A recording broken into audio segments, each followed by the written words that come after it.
Sand stock point చేయకపోతే ఏదైతున్నదో మొత్తం దొంగలందరూ టిప్పర్లకు ఏదైతుందో ఇది ప్రభుత్వం కట్టుకొని మొత్తం ఇసుక రవాణా స్టాక్ పాయింట్ శాంక్షన్ కావాలి. మరి last one no stock point ఎట్లా స్టాక్ పాయింట్ చేయండి. ఇంకొకటి అన్న ఎన్ఆర్ఈ కేసు వాళ్ళు బాగుండదు. ఈ స్టాక్ పాయింట్ మాత్రం ఒకటి చెప్పేయండి అన్న. మీరు వచ్చినందుకు ఇవాళ జయించాల్సి స్టాక్ పాయింట్ పెట్టేయండి. Thank you sir. Thank you. ఇంకా మనం ఏం లేదు కదా బాబు.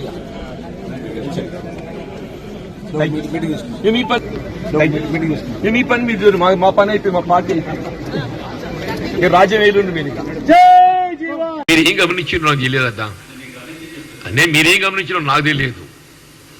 ఇప్పుడు సారీ, మీరేం గమనించారో నాకు తెలియదు. కానీ అక్కడ ఏదో రెవెన్యూ మినిస్టర్ గారు వారు మొదటిసారిగా జగిత్యాల పట్టణానికి వచ్చిన సందర్భంగా we have received him in a grand scale.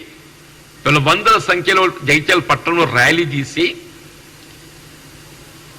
వారికి వెల్కమ్ చెప్పడంతో పాటుగా స్వాగతం చెప్పడంతో పాటుగా స్థానికంగా ఉండే కొన్ని సమస్యలు వారి దృష్టి తీసుకోవడం జరిగింది.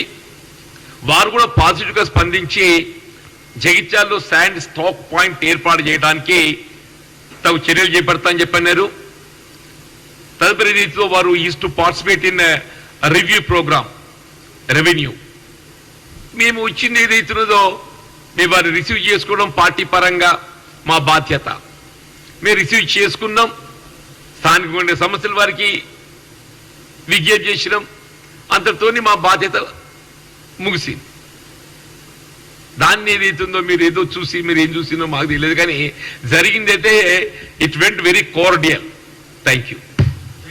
I'm much senior than anybody. Jagtial పట్టణమే కానీ నియోజకవర్గ అభివృద్ధి పట్ల ఏదైతుందో నాకంటూ ఒక అవగాహన ఉన్నది.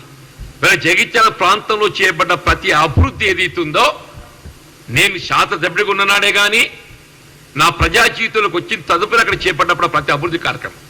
ఇక్కడ రాష్ట్రంలో కాంగ్రెస్ ప్రభుత్వం అధికారంలో ఉన్నది. గమనించాల్సిన విషయం, ఇక్కడ రాష్ట్ర ప్రభుత్వం కాంగ్రెస్ ప్రభుత్వం అధికారం ఉన్నది. whatever the developmental activity can be taken up is needed. Definitely I am for it. ఆ విధంగా ఏదైతుందో నా చర్యలు ఉంటాయి, నా అడుగులు ఉంటాయి. Thank you.